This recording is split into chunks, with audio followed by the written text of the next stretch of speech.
Kadang rezeki tidak tertahan karena langit enggan memberi, melainkan karena hati terlalu bising untuk mendengar ketukan halus yang sebenarnya telah lama memanggil. Ada satu momen yang mungkin sedang kau alami kini, meski sulit kau jelaskan dengan kata-kata. Dunia tetap bergerak seperti biasa, suara-suara tetap ramai, langkah-langkah manusia tetap berkejaran dengan waktu, namun di dalam dirimu ada ruang yang terasa hening sekaligus penuh. Seolah ada sesuatu yang berhenti, meminta perhatian, bukan dengan teriakan, melainkan dengan bisikan lembut yang nyaris tak terdengar jika hati tidak sedang terbuka. Pada saat-saat seperti ini, jiwa seringkali memilih diam. Bukan karena lelah berbicara, melainkan karena ia sedang menunggu untuk didengarkan. Mungkin kau sedang berhenti sejenak dari menggulir hari demi hari yang terasa serupa. Jari-jari yang biasanya refleks bergerak kini melambat. Napas yang tadi pendek mulai memanjang. Ada perasaan asing yang tidak sepenuhnya sedih, tapi juga bukan gembira. Ia hadir seperti kabut tipis di pagi hari, menutupi pandangan tanpa benar-benar menghalangi cahaya. Dalam kabut itulah kesadaran sering muncul, membawa pertanyaan yang tidak menuntut jawaban cepat. Pertanyaan tentang cukup dan kurang, tentang datang dan pergi, tentang mengapa segala sesuatu terasa seperti tertahan di satu titik, padahal usaha telah ditempuh sejauh mungkin. Di kedalaman sunyi itu, barangkali kau menyadari bahwa selama ini langkahmu terlalu sibuk mengejar sesuatu yang berada di luar, sementara ada aliran lembut di dalam yang terabaikan. Seperti sungai kecil yang mengalir tenang di balik hutan, tak pernah meminta diperhatikan, namun terus memberi kehidupan pada akar-akar yang setia menancap di tanah. Sungai itu tidak pernah memaksa, tidak pernah bersuara keras, tetapi ia selalu ada. Ketika manusia lupa, ia tetap mengalir. Ketika manusia gelisah, ia tetap jernih. Dan ketika manusia akhirnya duduk diam, barulah ia terdengar. Perasaan berbeda itu sering datang tanpa undangan. Ia membuatmu merasa asing di tengah keramaian, seolah berada satu langkah di belakang dunia, mengamati tanpa sepenuhnya terlibat. Bukan karena engkau lebih tinggi, bukan pula karena engkau tertinggal, melainkan karena ada kesadaran yang sedang bergeser. Seperti senja yang tidak lagi siang namun belum sepenuhnya malam. Pada waktu-waktu seperti itulah jiwa paling jujur berbicara, tanpa topeng, tanpa tuntutan, tanpa keinginan untuk terlihat baik-baik saja. Barangkali kau mulai menyadari bahwa rezeki bukan sekadar apa yang terlihat di tangan. Ia juga hadir dalam rasa lapang yang tiba-tiba menyentuh dada, dalam ketenangan yang muncul meski keadaan belum berubah, dalam keyakinan sunyi bahwa segala sesuatu sedang bergerak, meski mata belum melihat hasilnya. Ada fase di mana hidup seolah menahan napas, bukan untuk menghukum, tetapi untuk mengajarkan arti bernapas dengan benar.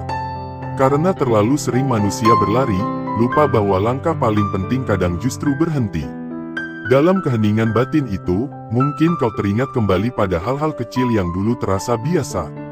Doa yang pernah terucap dengan tulus tanpa berharap apa-apa. Kebaikan sederhana yang dilakukan tanpa dicatat. Air mata yang jatuh diam-diam di sudut malam, bukan karena putus asa, melainkan karena hati terlalu penuh. Semua itu tidak pernah hilang. Mereka hanya menunggu waktu untuk kembali disadari. Seperti benih yang tertanam dalam tanah, ia tidak mati hanya karena belum tumbuh. Ia bekerja dalam gelap, jauh dari sorotan, namun tetap setia pada tugasnya. Ada rasa rindu yang sulit didefinisikan. Rindu pada ketenangan yang tidak bergantung pada keadaan. Rindu pada kepercayaan bahwa hidup ini diatur dengan kasih, bukan dengan kekerasan. Rindu pada hubungan yang tidak transaksional dengan semesta. Rindu pada saat-saat ketika memberi terasa lebih ringan daripada meminta. Rindu itu bukan kelemahan, melainkan tanda bahwa jiwa masih hidup dan peka. Jiwa yang mati tidak pernah rindu, ia hanya sibuk menuntut. Mungkin selama ini engkau merasa sudah melakukan banyak hal, namun hasilnya seperti berputar di tempat.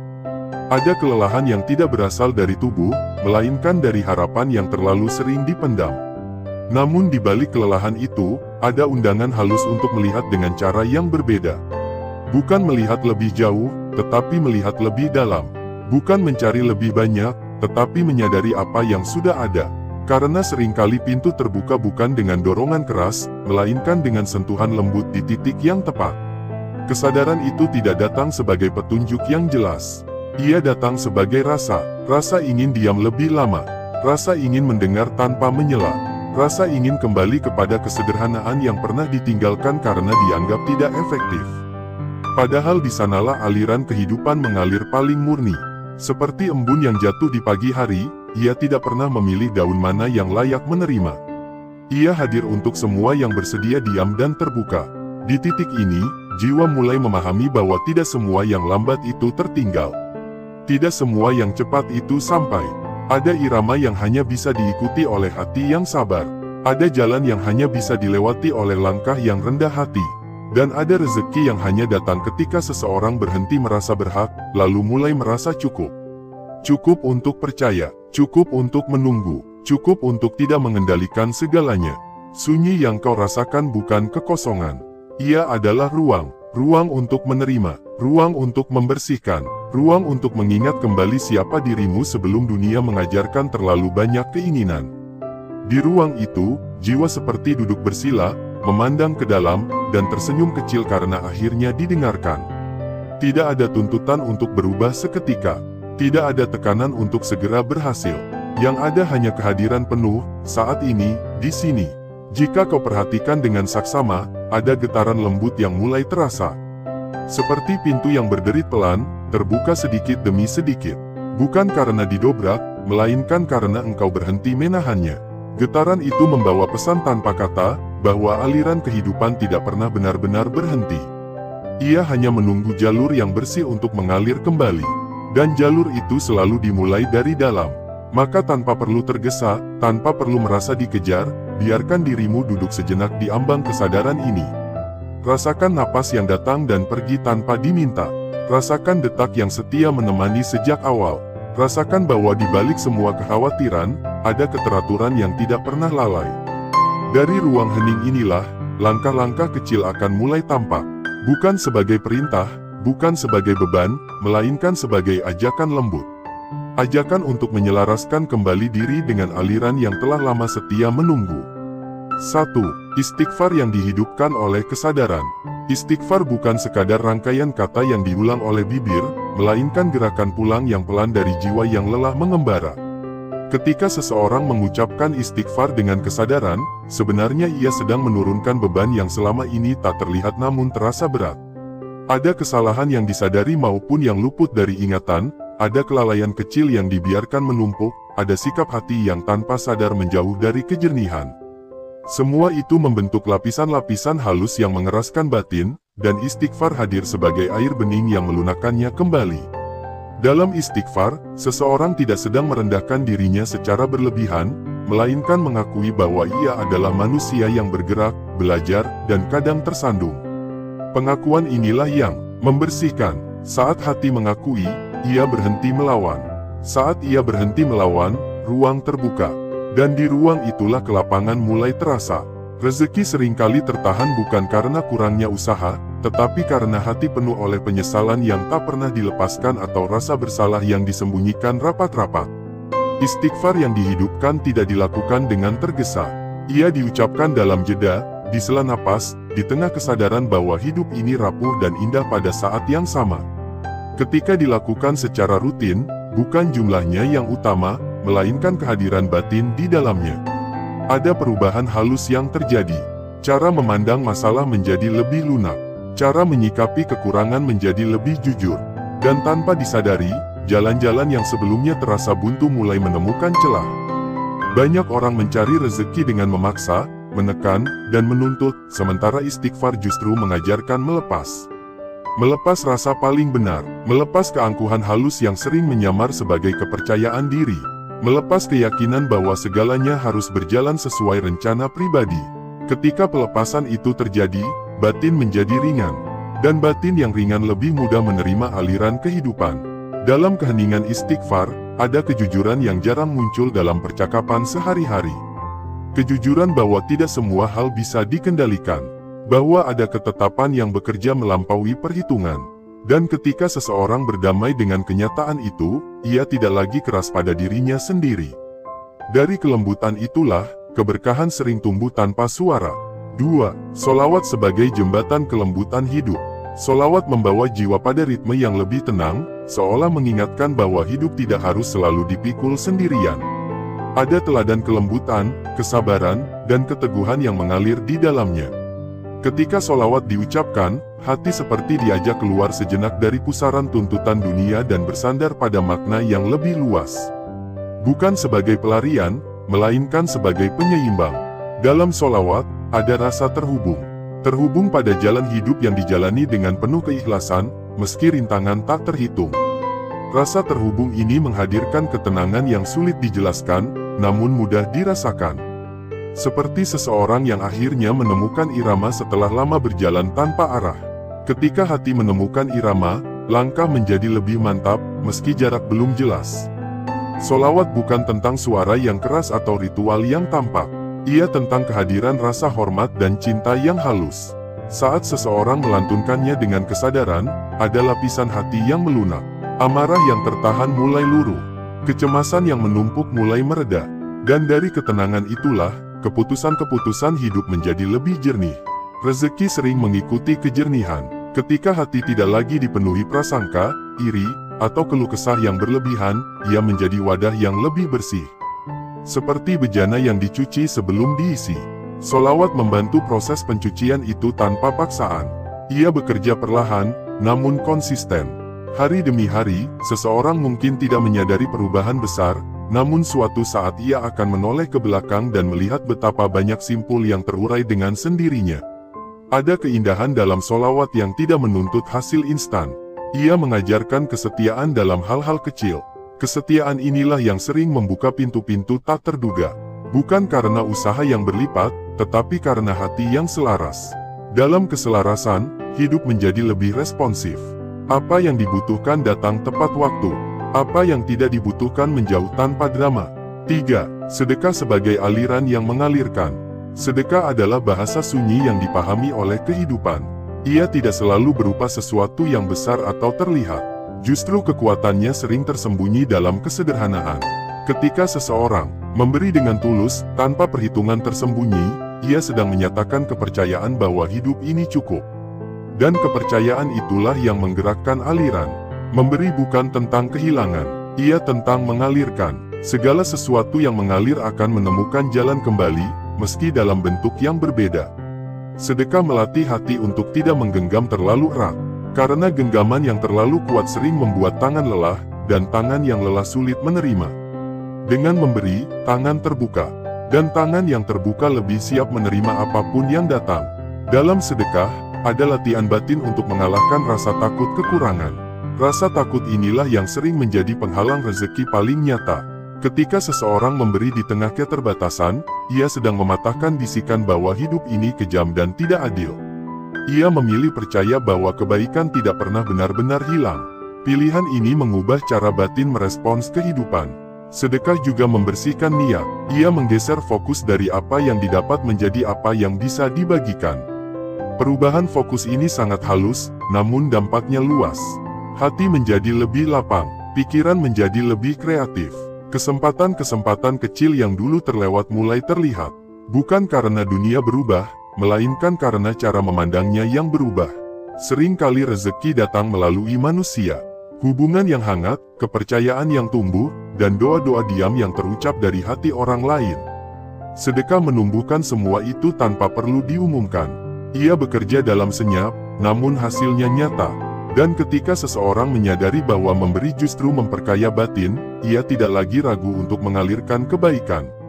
4. Sholat duha sebagai penyerahan di pagi hari. Ada waktu di pagi hari ketika dunia belum sepenuhnya bising, dan jiwa masih jujur pada dirinya sendiri. Di waktu itulah sholat duha menjadi ruang penyerahan yang lembut. Ia bukan tuntutan, melainkan undangan. Undangan untuk menyelaraskan niat sebelum langkah-langkah dunia dimulai.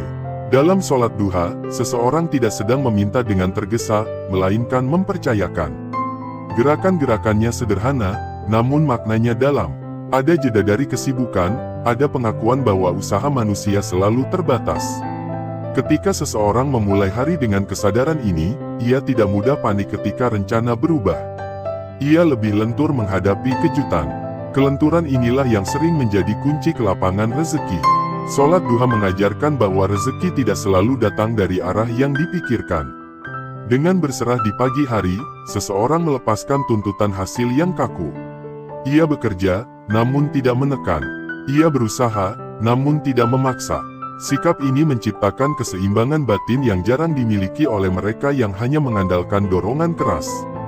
Dalam keheningan sholat duha, ada percakapan tanpa kata antara hati dan kehidupan. Percakapan ini menumbuhkan rasa cukup sebelum cukup itu benar-benar terlihat. Dan rasa cukup adalah magnet yang kuat. Ia menarik ketenangan, menarik peluang, dan menarik orang-orang yang tepat. Bukan karena strategi, melainkan karena getaran batin yang selaras. Ketika dilakukan dengan konsisten, sholat duha membentuk pola kesadaran baru. Pagi tidak lagi dimulai dengan kecemasan, melainkan dengan kepercayaan. Hari tidak lagi dijalani sebagai beban, melainkan sebagai amanah. Dari pola inilah, arus rezeki sering berubah arah. Bukan secara dramatis, tetapi pasti. Sedikit demi sedikit, hidup terasa lebih bersahabat, dan jiwa pun tahu bahwa ia tidak berjalan sendirian. 5. Membaca Al-Waqiah sebagai latihan percaya di tengah ketidakpastian. Ada saat-saat dalam hidup ketika pikiran terus bertanya, sementara hati hanya ingin tenang. Di antara jarak itu, membaca Al-Waqiah menjadi seperti duduk di tepi malam yang sunyi, membiarkan kata-kata mengalir tanpa perlu dikejar maknanya. Bukan untuk menguasai, melainkan untuk ditemani. Ketika ayat-ayat itu dibaca dengan perlahan, jiwa seolah diingatkan bahwa kehidupan tidak pernah berdiri sendiri. Ada keteraturan yang lebih luas, ada ketetapan yang berjalan melampaui cemas manusia. Membaca Al-Waqiah bukan tentang memburu janji, melainkan menumbuhkan rasa percaya. Percaya bahwa setiap fase memiliki waktunya. Bahwa apa yang tampak sempit hari ini belum tentu sempit selamanya. Dalam bacaan itu, ada pengakuan halus bahwa manusia hanyalah bagian kecil dari perjalanan besar. Pengakuan ini menenangkan, karena ia melepaskan beban untuk selalu mengendalikan hasil. Ketika dibaca berulang, perlahan terbentuk ruang hening di dalam dada. Ruang di mana ketakutan kehilangan berkurang, dan keyakinan pada kecukupan bertumbuh. Rezeki sering tertahan oleh kegelisahan yang tak pernah diberi jeda. Al-Waqiah menghadirkan jeda itu. Jeda untuk bernapas, jeda untuk mengingat bahwa apa yang datang dan pergi selalu berada dalam pengawasan yang tidak pernah lengah. Ada perubahan sikap yang halus. Seseorang menjadi lebih lapang menerima keadaan. Tidak lagi terburu-buru membandingkan hidupnya dengan hidup orang lain. Tidak lagi merasa tertinggal hanya karena jalannya berbeda.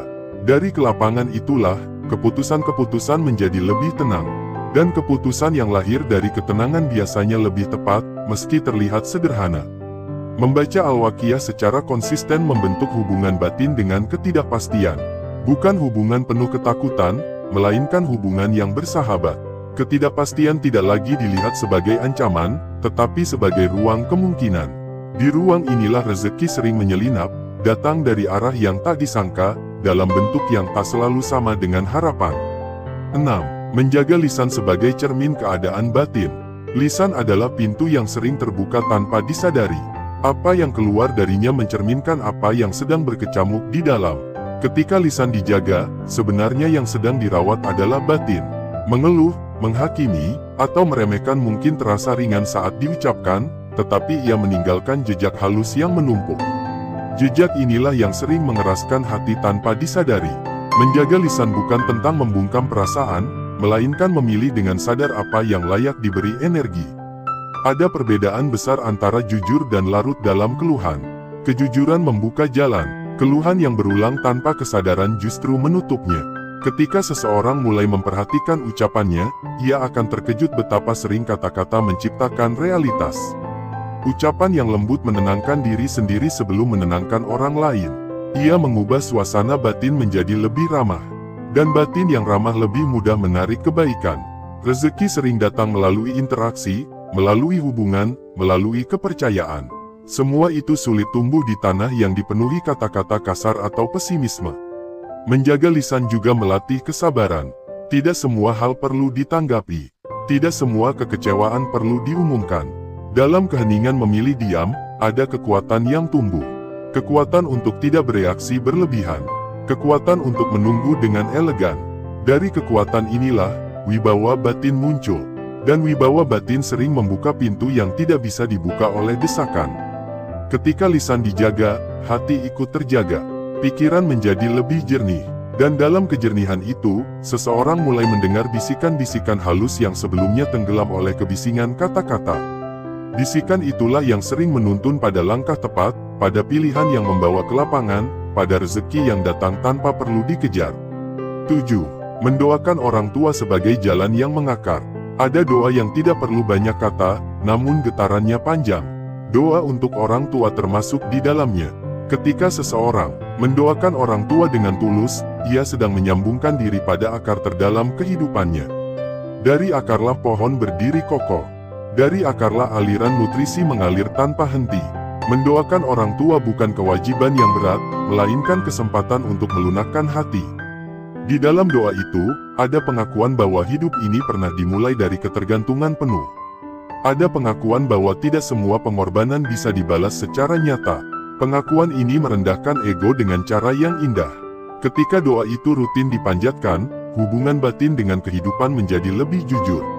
Rasa hormat tumbuh, rasa syukur menguat, dan rasa syukur adalah salah satu magnet rezeki yang paling lembut namun kuat. Ia mengubah cara seseorang memandang apa yang sudah dimiliki. Dari cukup menjadi cukup yang hidup. Banyak pintu tertutup karena hati terlalu sibuk menuntut hak, lupa mengingat asal. Doa untuk orang tua mengingatkan asal itu. Mengingatkan bahwa hidup ini tidak dimulai dari nol, tetapi dari kasih yang sudah diberikan bahkan sebelum diminta. Kesadaran ini menumbuhkan kerendahan hati. Dan kerendahan hati membuka jalan yang tidak bisa dibuka oleh kesombongan sekecil apapun. Rezeki yang datang melalui doa orang tua sering tidak disadari bentuknya. Bisa berupa perlindungan dari kesalahan besar. Bisa berupa ketenangan di tengah kekurangan. Bisa berupa pertemuan dengan orang-orang yang tepat. Semua itu bekerja dalam diam. Namun dampaknya terasa lama. 8. Konsistensi dalam hal kecil sebagai kunci perubahan besar. Ada kekuatan yang sering diremehkan karena tidak mencolok konsistensi. Melakukan hal kecil secara berulang dengan kesadaran adalah bentuk kesetiaan pada diri sendiri. Kesetiaan ini membentuk karakter batin yang stabil. Dan stabilitas batin adalah fondasi yang kokoh bagi aliran rezeki. Banyak orang menunggu momen besar untuk berubah, padahal perubahan sejati lahir dari kebiasaan kecil yang dipelihara. Konsistensi mengajarkan kesabaran, mengajarkan bahwa tidak semua hasil terlihat segera, mengajarkan bahwa proses memiliki nilainya sendiri. Ketika seseorang setia pada hal-hal kecil, hidup mulai mempercayainya dengan hal-hal yang lebih besar. Konsistensi juga menumbuhkan rasa percaya diri yang tenang. Bukan percaya diri yang lantang, melainkan keyakinan sunyi bahwa langkah hari ini, sekecil apapun, tetap berarti. Dari keyakinan ini, seseorang tidak mudah goyah oleh penilaian luar. Ia berjalan dengan ritmenya sendiri. Dan ritme yang stabil sering membawa seseorang lebih jauh daripada lari yang tergesa. Dalam konsistensi, ego belajar menyingkir. Keinginan untuk dipuji melemah. Fokus bergeser pada kehadiran penuh. Dari kehadiran inilah, kualitas hidup meningkat. Pekerjaan dilakukan dengan lebih rapi. Hubungan dijaga dengan lebih tulus. Keputusan diambil dengan lebih matang. Semua ini membentuk ekosistem batin yang subur bagi rezeki. Rezeki jarang datang pada jiwa yang mudah menyerah. Ia lebih sering menghampiri mereka yang setia berjalan meski langkahnya pelan. Konsistensi adalah bahasa kesungguhan yang dipahami oleh kehidupan. Ketika kehidupan melihat kesungguhan itu, ia merespons dengan caranya sendiri. Kadang lembut, kadang mengejutkan, namun selalu tepat waktu. Dengan konsistensi, seseorang belajar mempercayai proses tanpa harus melihat akhir. Kepercayaan ini membebaskan, bebas dari kecemasan berlebihan, bebas dari perbandingan yang melelahkan. Dan dalam kebebasan batin itulah, rezeki menemukan jalannya sendiri untuk mengalir, tanpa perlu dipaksa, tanpa perlu dikejar, hadir sebagai sahabat yang datang karena diundang dengan kesetiaan. Jika sampai di titik ini engkau masih diam, masih bertahan mendengarkan, mungkin bukan karena kata-kata ini yang menahanmu, melainkan karena ada sesuatu di dalam dirimu yang sedang merasa pulang. Ada bagian dari jiwamu yang tidak tergesa untuk pergi, seolah ia menemukan ruang aman untuk bernafas tanpa harus menjelaskan apapun. Dan di ruang itulah, penutup ini tidak hadir sebagai akhir, melainkan sebagai senyap yang menemani. Hidup seringkali mengajarkan manusia untuk terus bergerak, terus mengejar, terus membuktikan. Namun jarang sekali ia mengajarkan bagaimana caranya berhenti tanpa merasa kalah. Padahal berhenti sejenak adalah salah satu bentuk keberanian paling sunyi. Keberanian untuk menatap ke dalam tanpa topeng, tanpa target, tanpa tuntutan. Jika engkau merasa ada ketenangan kecil yang tumbuh saat ini, meski dunia di luar belum berubah, itu bukan ilusi. Itu adalah tanda bahwa jiwamu sedang sejajar dengan dirinya sendiri. Tidak semua perjalanan membutuhkan sorak-sorai. Ada perjalanan yang justru berjalan paling jauh dalam keheningan. Seperti akar yang tumbuh ke dalam tanah, tak terlihat, tak dipuji, namun justru menjadi penopang paling kuat. Apa yang engkau renungkan hari ini, apa yang engkau rasakan diam-diam, apa yang engkau simpan dalam doa tanpa suara, semuanya bekerja di kedalaman. Tidak ada yang sia-sia dari kesadaran yang tulus. Mungkin selama ini engkau merasa sendirian dalam perasaanmu, merasa berbeda di tengah keramaian, merasa terlalu peka di dunia yang keras. Namun ketahuilah, kepekaan bukan kelemahan. Ia adalah kemampuan untuk merasakan kehidupan dengan utuh. Orang yang peka sering kali terluka lebih cepat, tetapi juga sembuh dengan makna yang lebih dalam. Dan dari makna itulah, kebijaksanaan lahir tanpa perlu dipelajari secara formal. Channel ini bukan tempat untuk menggurui jalan hidupmu. Ia hanyalah ruang singgah, seperti bangku kayu di pinggir jalan panjang. Kau boleh duduk sebentar, menarik napas, lalu melanjutkan perjalanan dengan langkahmu sendiri. Tidak ada kewajiban untuk menjadi apapun setelah ini. Tidak ada tuntutan untuk berubah seketika. Perubahan yang dipaksakan seringkali rapuh. Yang bertahan adalah perubahan yang tumbuh pelan, seperti fajar yang datang tanpa suara. Jika hari-harimu belakangan terasa berat, mungkin bukan karena engkau lemah, melainkan karena engkau sedang memikul pelajaran yang lebih dalam. Tidak semua beban hadir untuk menghancurkan. Sebagian hadir untuk membentuk, dan pembentukan tidak pernah nyaman, tetapi selalu bermakna. Bahkan rasa bingung pun memiliki perannya sendiri. Ia mengosongkan ruang lama agar sesuatu yang baru bisa tumbuh. Ada saatnya manusia berhenti meminta tanda, karena ia mulai menyadari bahwa kehadirannya sendiri adalah tanda. Tanda bahwa ia masih diberi kesempatan untuk belajar, merasakan, dan mencintai hidup dengan caranya sendiri. Tidak semua orang sampai pada kesadaran ini. Maka jika engkau berada di sini, mendengarkan dengan hati terbuka, itu bukan kebetulan. Tidak ada pertemuan batin yang terjadi tanpa sebab, meski sebabnya tidak selalu perlu dipahami sekarang. Biarkan apa yang telah masuk ke dalam dirimu malam ini atau hari ini bekerja dengan sendirinya. Jangan dipaksa untuk dipraktikkan. Jangan diuji dengan harapan berlebihan. Kesadaran yang tulus selalu menemukan jalannya sendiri untuk turun ke dalam tindakan. Seperti benih yang tahu kapan harus tumbuh, tanpa perlu diteriaki. Jika kelak engkau kembali merasa ragu, merasa sempit, merasa tertahan, ingatlah bahwa keadaan hanyalah gelombang. Ia datang dan pergi, yang tetap adalah dirimu yang menyadari. Selama kesadaran itu ada, selalu ada jalan. Bahkan ketika jalan itu belum terlihat, ia sedang disiapkan di balik tirai waktu. Rezeki, ketenangan, makna, dan arah hidup seringkali datang bersamaan, bukan ketika dicari dengan panik, tetapi ketika hati siap menerima. Kesiapan itu tidak diukur dari seberapa banyak yang dimiliki, melainkan dari seberapa lapang batin menghadapi kekurangan. Orang yang batinnya lapang tidak mudah putus asa, karena ia tahu bahwa hidup tidak pernah selesai pada satu bab saja. Channel ini akan selalu menjadi ruang yang menunggu, bukan memanggil. Menunggu siapapun yang merasa lelah berisik dengan dunia. Menunggu siapapun yang ingin duduk diam sejenak tanpa dihakimi. Menunggu siapapun yang ingin mengingat kembali bahwa hidup tidak hanya soal berlari, tetapi juga soal merasakan. Jika engkau merasa tenang di sini, kembalilah kapanpun engkau butuh. Jika engkau merasa cukup untuk hari ini, pergilah dengan damai. Tidak ada ikatan, tidak ada keharusan. Hubungan yang tulus tidak pernah memaksa untuk tinggal. Ia hanya menawarkan kehadiran. Sebelum benar-benar menutup, izinkan satu bisikan terakhir menyentuh kesadaranmu. Hidup ini tidak sedang melawanmu. Ia sedang mengajarmu dengan cara yang paling ia tahu.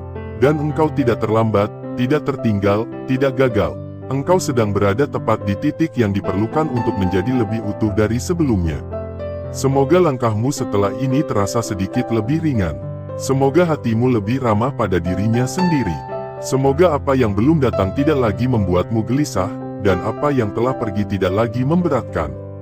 Biarkan hidup berjalan, dan engkau berjalan bersamanya, bukan di depannya, bukan tertinggal di belakangnya. Di keheningan setelah video ini berakhir, semoga ada senyum kecil yang muncul tanpa alasan. Senyum karena engkau sadar bahwa dirimu masih hidup, masih merasakan, dan masih diberi kesempatan. Dan itu saja, sebenarnya, sudah lebih dari cukup. Kadang rezeki tidak tertahan karena langit enggan memberi, melainkan karena hati terlalu bising untuk mendengar ketukan halus yang sebenarnya telah lama memanggil. Ada satu momen yang mungkin sedang kau alami kini, meski sulit kau jelaskan dengan kata-kata. Dunia tetap bergerak seperti biasa, suara-suara tetap ramai, langkah-langkah manusia tetap berkejaran dengan waktu, namun di dalam dirimu ada ruang yang terasa hening sekaligus penuh. Seolah ada sesuatu yang berhenti, meminta perhatian, bukan dengan teriakan, melainkan dengan bisikan lembut yang nyaris tak terdengar jika hati tidak sedang terbuka. Pada saat-saat seperti ini, jiwa seringkali memilih diam. Bukan karena lelah berbicara, melainkan karena ia sedang menunggu untuk didengarkan. Mungkin kau sedang berhenti sejenak dari menggulir hari demi hari yang terasa serupa. Jari-jari yang biasanya refleks bergerak kini melambat. Napas yang tadi pendek mulai memanjang. Ada perasaan asing yang tidak sepenuhnya sedih, tapi juga bukan gembira. Ia hadir seperti kabut tipis di pagi hari, menutupi pandangan tanpa benar-benar menghalangi cahaya. Dalam kabut itulah kesadaran sering muncul, membawa pertanyaan yang tidak menuntut jawaban cepat. Pertanyaan tentang cukup dan kurang, tentang datang dan pergi, tentang mengapa segala sesuatu terasa seperti tertahan di satu titik, padahal usaha telah ditempuh sejauh mungkin. Di kedalaman sunyi itu, barangkali kau menyadari bahwa selama ini langkahmu terlalu sibuk mengejar sesuatu yang berada di luar, sementara ada aliran lembut di dalam yang terabaikan. Seperti sungai kecil yang mengalir tenang di balik hutan, tak pernah meminta diperhatikan, namun terus memberi kehidupan pada akar-akar yang setia menancap di tanah. Sungai itu tidak pernah memaksa, tidak pernah bersuara keras, tetapi ia selalu ada. Ketika manusia lupa, ia tetap mengalir. Ketika manusia gelisah, ia tetap jernih. Dan ketika manusia akhirnya duduk diam, barulah ia terdengar. Perasaan berbeda itu sering datang tanpa undangan. Ia membuatmu merasa asing di tengah keramaian, seolah berada satu langkah di belakang dunia, mengamati tanpa sepenuhnya terlibat. Bukan karena engkau lebih tinggi, bukan pula karena engkau tertinggal, melainkan karena ada kesadaran yang sedang bergeser. Seperti senja yang tidak lagi siang namun belum sepenuhnya malam. Pada waktu-waktu seperti itulah jiwa paling jujur berbicara, tanpa topeng, tanpa tuntutan, tanpa keinginan untuk terlihat baik-baik saja. Barangkali kau mulai menyadari bahwa rezeki bukan sekadar apa yang terlihat di tangan. Ia juga hadir dalam rasa lapang yang tiba-tiba menyentuh dada, dalam ketenangan yang muncul meski keadaan belum berubah, dalam keyakinan sunyi bahwa segala sesuatu sedang bergerak, meski mata belum melihat hasilnya. Ada fase di mana hidup seolah menahan napas, bukan untuk menghukum, tetapi untuk mengajarkan arti bernapas dengan benar.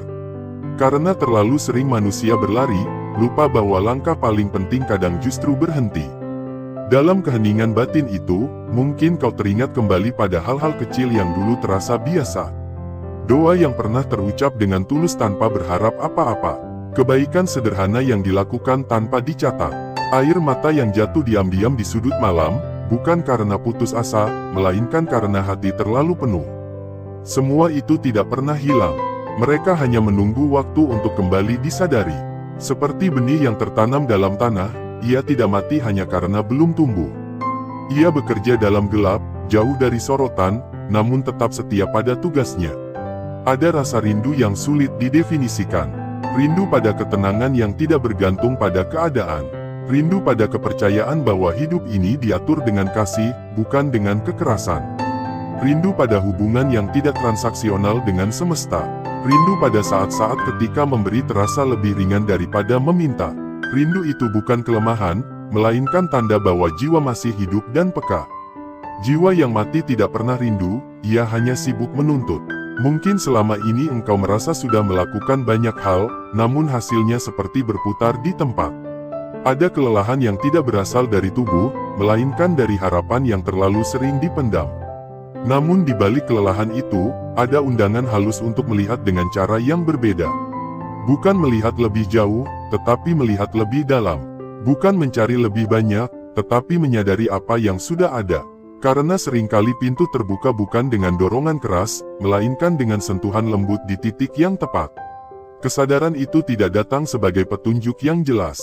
Ia datang sebagai rasa ingin diam lebih lama, rasa ingin mendengar tanpa menyela, rasa ingin kembali kepada kesederhanaan yang pernah ditinggalkan karena dianggap tidak efektif. Padahal di sanalah aliran kehidupan mengalir paling murni. Seperti embun yang jatuh di pagi hari, ia tidak pernah memilih daun mana yang layak menerima. Ia hadir untuk semua yang bersedia diam dan terbuka. Di titik ini, jiwa mulai memahami bahwa tidak semua yang lambat itu tertinggal. Tidak semua yang cepat itu sampai. Ada irama yang hanya bisa diikuti oleh hati yang sabar. Ada jalan yang hanya bisa dilewati oleh langkah yang rendah hati. Dan ada rezeki yang hanya datang ketika seseorang berhenti merasa berhak, lalu mulai merasa cukup. Cukup untuk percaya, cukup untuk menunggu, cukup untuk tidak mengendalikan segalanya. Sunyi yang kau rasakan bukan kekosongan. Ia adalah ruang untuk menerima, ruang untuk membersihkan, ruang untuk mengingat kembali siapa dirimu sebelum dunia mengajarkan terlalu banyak keinginan. Di ruang itu, jiwa seperti duduk bersila, memandang ke dalam, dan tersenyum kecil karena akhirnya didengarkan. Tidak ada tuntutan untuk berubah seketika. Tidak ada tekanan untuk segera berhasil. Yang ada hanya kehadiran penuh, saat ini, di sini. Jika kau perhatikan dengan saksama, ada getaran lembut yang mulai terasa. Seperti pintu yang berderit pelan, terbuka sedikit demi sedikit. Bukan karena didobrak, melainkan karena engkau berhenti menahannya. Getaran itu membawa pesan tanpa kata, bahwa aliran kehidupan tidak pernah benar-benar berhenti. Ia hanya menunggu jalur yang bersih untuk mengalir kembali. Dan jalur itu selalu dimulai dari dalam. Maka tanpa perlu tergesa, tanpa perlu merasa dikejar, biarkan dirimu duduk sejenak di ambang kesadaran ini. Rasakan napas yang datang dan pergi tanpa diminta. Rasakan detak yang setia menemani sejak awal. Rasakan bahwa di balik semua kekhawatiran, ada keteraturan yang tidak pernah lalai. Dari ruang hening inilah, langkah-langkah kecil akan mulai tampak. Bukan sebagai perintah, bukan sebagai beban, melainkan sebagai ajakan lembut. Ajakan untuk menyelaraskan kembali diri dengan aliran yang telah lama setia menunggu. 1. Istighfar yang dihidupkan oleh kesadaran. Istighfar bukan sekadar rangkaian kata yang diulang oleh bibir, melainkan gerakan pulang yang pelan dari jiwa yang lelah mengembara. Ketika seseorang mengucapkan istighfar dengan kesadaran, sebenarnya ia sedang menurunkan beban yang selama ini tak terlihat namun terasa berat. Ada kesalahan yang disadari maupun yang luput dari ingatan, ada kelalaian kecil yang dibiarkan menumpuk, ada sikap hati yang tanpa sadar menjauh dari kejernihan. Semua itu membentuk lapisan-lapisan halus yang mengeraskan batin, dan istighfar hadir sebagai air bening yang melunakkannya kembali. Dalam istighfar, seseorang tidak sedang merendahkan dirinya secara berlebihan, melainkan mengakui bahwa ia adalah manusia yang bergerak, belajar, dan kadang tersandung. Pengakuan inilah yang membersihkan. Saat hati mengakui, ia berhenti melawan. Saat ia berhenti melawan, ruang terbuka. Dan di ruang itulah kelapangan mulai terasa. Rezeki seringkali tertahan bukan karena kurangnya usaha, tetapi karena hati penuh oleh penyesalan yang tak pernah dilepaskan atau rasa bersalah yang disembunyikan rapat-rapat. Istighfar yang dihidupkan tidak dilakukan dengan tergesa. Ia diucapkan dalam jeda, di sela napas, di tengah kesadaran bahwa hidup ini rapuh dan indah pada saat yang sama. Ketika dilakukan secara rutin, bukan jumlahnya yang utama, melainkan kehadiran batin di dalamnya. Ada perubahan halus yang terjadi. Cara memandang masalah menjadi lebih lunak. Cara menyikapi kekurangan menjadi lebih jujur. Dan tanpa disadari, jalan-jalan yang sebelumnya terasa buntu mulai menemukan celah. Banyak orang mencari rezeki dengan memaksa, menekan, dan menuntut, sementara istighfar justru mengajarkan melepas. Melepas rasa paling benar, melepas keangkuhan halus yang sering menyamar sebagai kepercayaan diri. Melepas keyakinan bahwa segalanya harus berjalan sesuai rencana pribadi. Ketika pelepasan itu terjadi, batin menjadi ringan. Dan batin yang ringan lebih mudah menerima aliran kehidupan. Dalam keheningan istighfar, ada kejujuran yang jarang muncul dalam percakapan sehari-hari. Kejujuran bahwa tidak semua hal bisa dikendalikan. Bahwa ada ketetapan yang bekerja melampaui perhitungan. Dan ketika seseorang berdamai dengan kenyataan itu, ia tidak lagi keras pada dirinya sendiri. Dari kelembutan itulah, keberkahan sering tumbuh tanpa suara. 2. Sholawat sebagai jembatan kelembutan hidup. Sholawat membawa jiwa pada ritme yang lebih tenang, seolah mengingatkan bahwa hidup tidak harus selalu dipikul sendirian. Ada teladan kelembutan, kesabaran, dan keteguhan yang mengalir di dalamnya. Ketika sholawat diucapkan, hati seperti diajak keluar sejenak dari pusaran tuntutan dunia dan bersandar pada makna yang lebih luas. Bukan sebagai pelarian, melainkan sebagai penyeimbang. Dalam sholawat, ada rasa terhubung. Terhubung pada jalan hidup yang dijalani dengan penuh keikhlasan, meski rintangan tak terhitung. Rasa terhubung ini menghadirkan ketenangan yang sulit dijelaskan, namun mudah dirasakan. Seperti seseorang yang akhirnya menemukan irama setelah lama berjalan tanpa arah. Ketika hati menemukan irama, langkah menjadi lebih mantap, meski jarak belum jelas. Sholawat bukan tentang suara yang keras atau ritual yang tampak. Ia tentang kehadiran rasa hormat dan cinta yang halus. Saat seseorang melantunkannya dengan kesadaran, ada lapisan hati yang melunak. Amarah yang tertahan mulai luruh. Kecemasan yang menumpuk mulai mereda. Dan dari ketenangan itulah, keputusan-keputusan hidup menjadi lebih jernih. Rezeki sering mengikuti kejernihan. Ketika hati tidak lagi dipenuhi prasangka, iri, atau keluh kesah yang berlebihan, ia menjadi wadah yang lebih bersih. Seperti bejana yang dicuci sebelum diisi. Sholawat membantu proses pencucian itu tanpa paksaan. Ia bekerja perlahan, namun konsisten. Hari demi hari, seseorang mungkin tidak menyadari perubahan besar, namun suatu saat ia akan menoleh ke belakang dan melihat betapa banyak simpul yang terurai dengan sendirinya. Ada keindahan dalam sholawat yang tidak menuntut hasil instan. Ia mengajarkan kesetiaan dalam hal-hal kecil. Kesetiaan inilah yang sering membuka pintu-pintu tak terduga. Bukan karena usaha yang berlipat, tetapi karena hati yang selaras. Dalam keselarasan, hidup menjadi lebih responsif. Apa yang dibutuhkan datang tepat waktu. Apa yang tidak dibutuhkan menjauh tanpa drama. 3. Sedekah sebagai aliran yang mengalirkan. Sedekah adalah bahasa sunyi yang dipahami oleh kehidupan. Ia tidak selalu berupa sesuatu yang besar atau terlihat. Justru kekuatannya sering tersembunyi dalam kesederhanaan. Ketika seseorang memberi dengan tulus, tanpa perhitungan tersembunyi, ia sedang menyatakan kepercayaan bahwa hidup ini cukup. Dan kepercayaan itulah yang menggerakkan aliran. Memberi bukan tentang kehilangan, ia tentang mengalirkan. Segala sesuatu yang mengalir akan menemukan jalan kembali, meski dalam bentuk yang berbeda. Sedekah melatih hati untuk tidak menggenggam terlalu erat. Karena genggaman yang terlalu kuat sering membuat tangan lelah, dan tangan yang lelah sulit menerima. Dengan memberi, tangan terbuka. Dan tangan yang terbuka lebih siap menerima apapun yang datang. Dalam sedekah, ada latihan batin untuk mengalahkan rasa takut kekurangan. Rasa takut inilah yang sering menjadi penghalang rezeki paling nyata.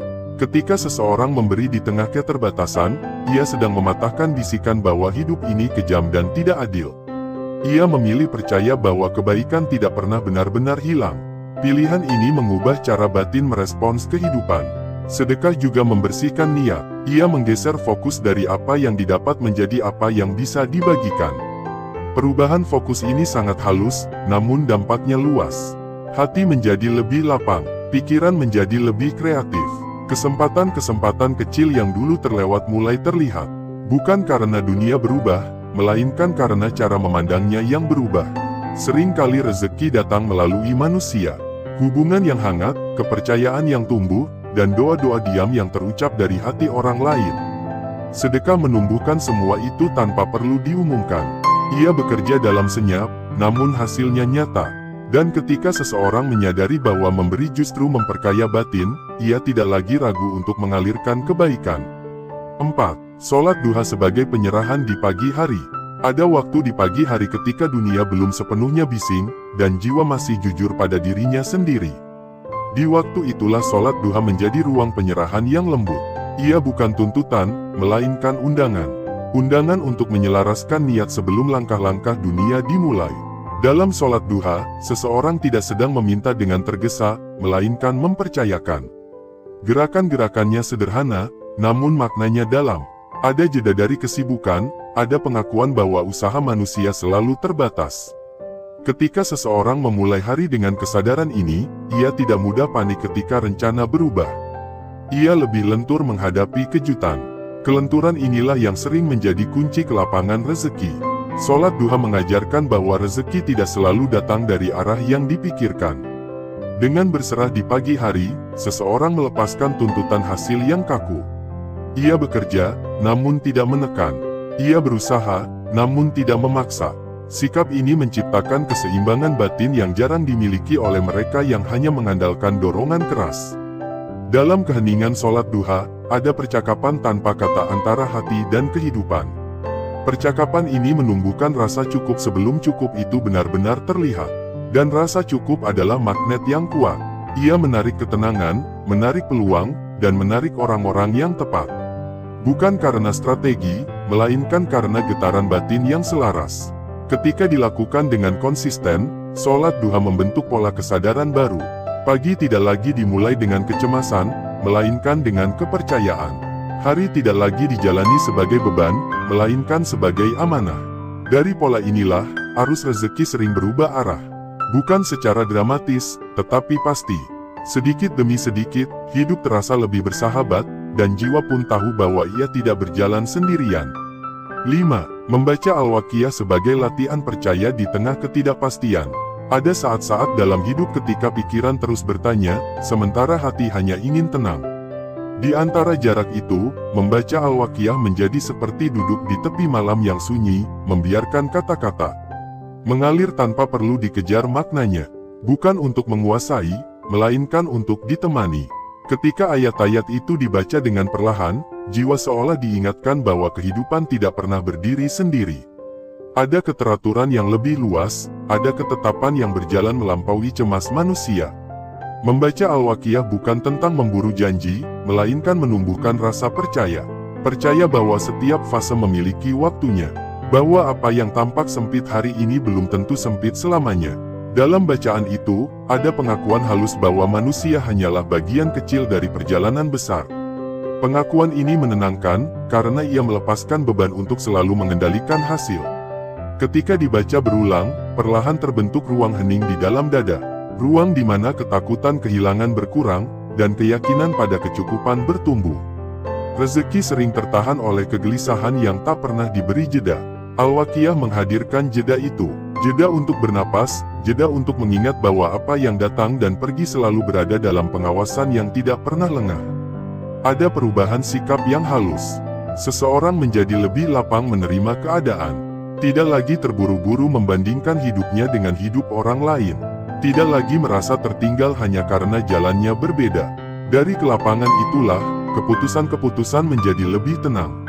Dan keputusan yang lahir dari ketenangan biasanya lebih tepat, meski terlihat sederhana. Membaca Al-Waqiah secara konsisten membentuk hubungan batin dengan ketidakpastian. Bukan hubungan penuh ketakutan, melainkan hubungan yang bersahabat. Ketidakpastian tidak lagi dilihat sebagai ancaman, tetapi sebagai ruang kemungkinan.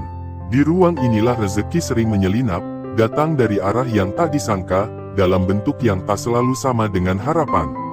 6. Menjaga lisan sebagai cermin keadaan batin. Lisan adalah pintu yang sering terbuka tanpa disadari. Apa yang keluar darinya mencerminkan apa yang sedang berkecamuk di dalam.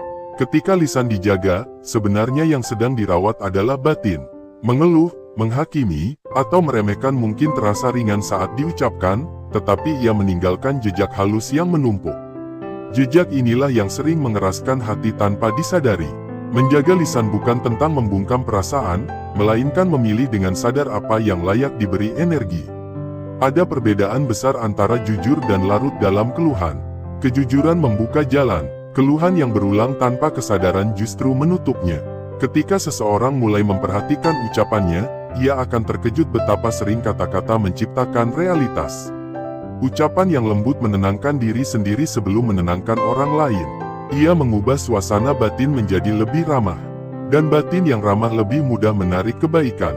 Rezeki sering datang melalui interaksi, melalui hubungan, melalui kepercayaan. Semua itu sulit tumbuh di tanah yang dipenuhi kata-kata kasar atau pesimisme. Menjaga lisan juga melatih kesabaran. Tidak semua hal perlu ditanggapi. Tidak semua kekecewaan perlu diumumkan. Dalam keheningan memilih diam, ada kekuatan yang tumbuh. Kekuatan untuk tidak bereaksi berlebihan. Kekuatan untuk menunggu dengan elegan. Dari kekuatan inilah, wibawa batin muncul. Dan wibawa batin sering membuka pintu yang tidak bisa dibuka oleh desakan. Ketika lisan dijaga, hati ikut terjaga. Pikiran menjadi lebih jernih. Dan dalam kejernihan itu, seseorang mulai mendengar bisikan-bisikan halus yang sebelumnya tenggelam oleh kebisingan kata-kata. Bisikan itulah yang sering menuntun pada langkah tepat, pada pilihan yang membawa ke lapangan, pada rezeki yang datang tanpa perlu dikejar. 7. Mendoakan orang tua sebagai jalan yang mengakar. Ada doa yang tidak perlu banyak kata, namun getarannya panjang. Doa untuk orang tua termasuk di dalamnya. Ketika seseorang mendoakan orang tua dengan tulus, ia sedang menyambungkan diri pada akar terdalam kehidupannya. Dari akarlah pohon berdiri kokoh. Dari akarlah aliran nutrisi mengalir tanpa henti. Mendoakan orang tua bukan kewajiban yang berat, melainkan kesempatan untuk melunakkan hati. Di dalam doa itu, ada pengakuan bahwa hidup ini pernah dimulai dari ketergantungan penuh. Ada pengakuan bahwa tidak semua pengorbanan bisa dibalas secara nyata. Pengakuan ini merendahkan ego dengan cara yang indah. Ketika doa itu rutin dipanjatkan, hubungan batin dengan kehidupan menjadi lebih jujur. Rasa hormat tumbuh, rasa syukur menguat, dan rasa syukur adalah salah satu magnet rezeki yang paling lembut namun kuat. Ia mengubah cara seseorang memandang apa yang sudah dimiliki. Dari cukup menjadi cukup yang hidup. Banyak pintu tertutup karena hati terlalu sibuk menuntut hak, lupa mengingat asal. Doa untuk orang tua mengingatkan asal itu. Mengingatkan bahwa hidup ini tidak dimulai dari nol, tetapi dari kasih yang sudah diberikan bahkan sebelum diminta. Kesadaran ini menumbuhkan kerendahan hati. Dan kerendahan hati membuka jalan yang tidak bisa dibuka oleh kesombongan sekecil apapun. Rezeki yang datang melalui doa orang tua sering tidak disadari bentuknya. Bisa berupa perlindungan dari kesalahan besar. Bisa berupa ketenangan di tengah kekurangan. Bisa berupa pertemuan dengan orang-orang yang tepat. Semua itu bekerja dalam diam, namun dampaknya terasa lama. 8. Konsistensi dalam hal kecil sebagai kunci perubahan besar. Ada kekuatan yang sering diremehkan karena tidak mencolok konsistensi. Melakukan hal kecil secara berulang dengan kesadaran adalah bentuk kesetiaan pada diri sendiri. Kesetiaan ini membentuk karakter batin yang stabil. Dan stabilitas batin adalah fondasi yang kokoh bagi aliran rezeki. Banyak orang menunggu momen besar untuk berubah, padahal perubahan sejati lahir dari kebiasaan kecil yang dipelihara.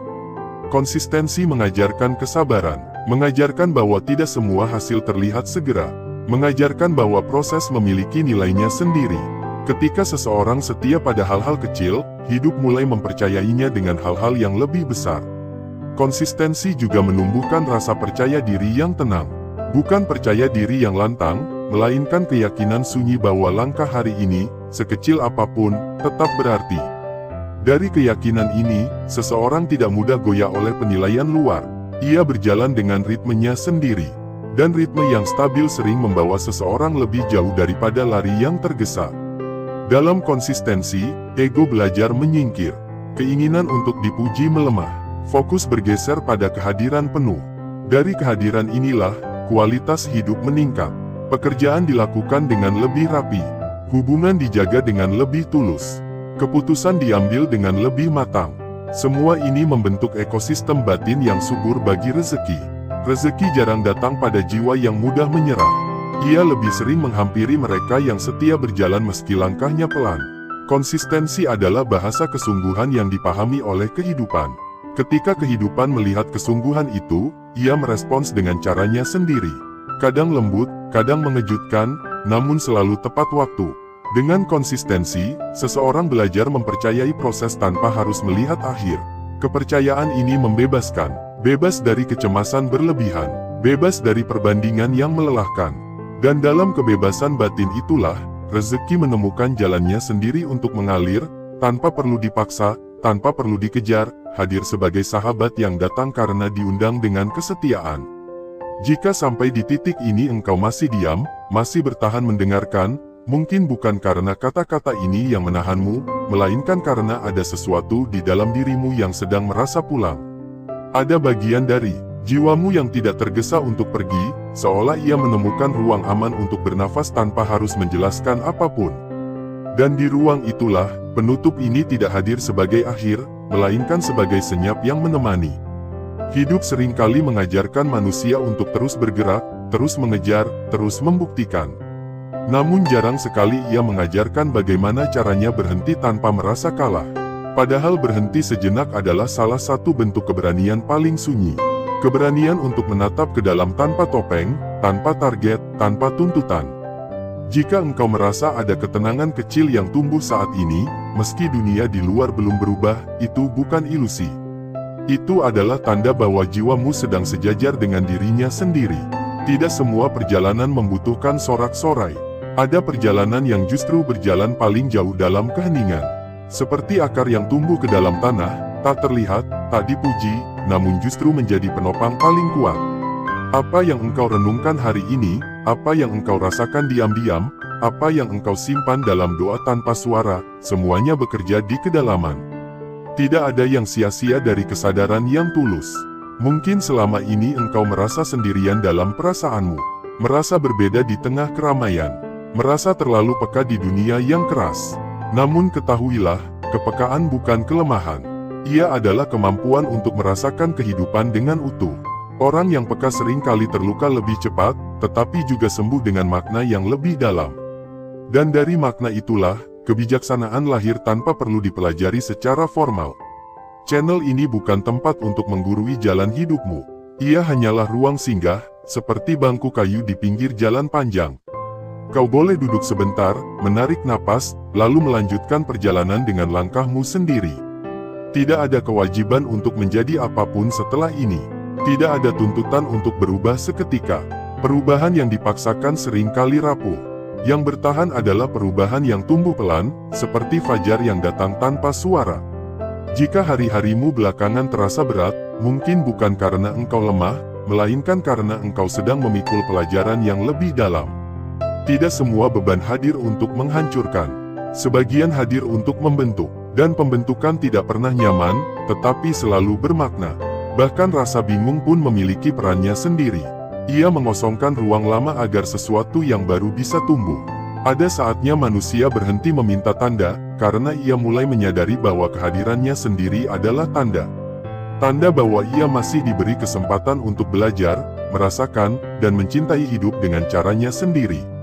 Tidak semua orang sampai pada kesadaran ini. Maka jika engkau berada di sini, mendengarkan dengan hati terbuka, itu bukan kebetulan. Tidak ada pertemuan batin yang terjadi tanpa sebab, meski sebabnya tidak selalu perlu dipahami sekarang. Biarkan apa yang telah masuk ke dalam dirimu malam ini atau hari ini bekerja dengan sendirinya. Jangan dipaksa untuk dipraktikkan, jangan diuji dengan harapan berlebihan. Kesadaran yang tulus selalu menemukan jalannya sendiri untuk turun ke dalam tindakan. Seperti benih yang tahu kapan harus tumbuh, tanpa perlu diteriaki. Jika kelak engkau kembali merasa ragu, merasa sempit, merasa tertahan, ingatlah bahwa keadaan hanyalah gelombang. Ia datang dan pergi, yang tetap adalah dirimu yang menyadari. Selama kesadaran itu ada, selalu ada jalan. Bahkan ketika jalan itu belum terlihat, ia sedang disiapkan di balik tirai waktu. Rezeki, ketenangan, makna, dan arah hidup seringkali datang bersamaan, bukan ketika dicari dengan panik, tetapi ketika hati siap menerima. Kesiapan itu tidak diukur dari seberapa banyak yang dimiliki, melainkan dari seberapa lapang batin menghadapi kekurangan. Orang yang batinnya lapang tidak mudah putus asa, karena ia tahu bahwa hidup tidak pernah selesai pada satu bab saja. Channel ini akan selalu menjadi ruang yang menunggu, bukan memanggil.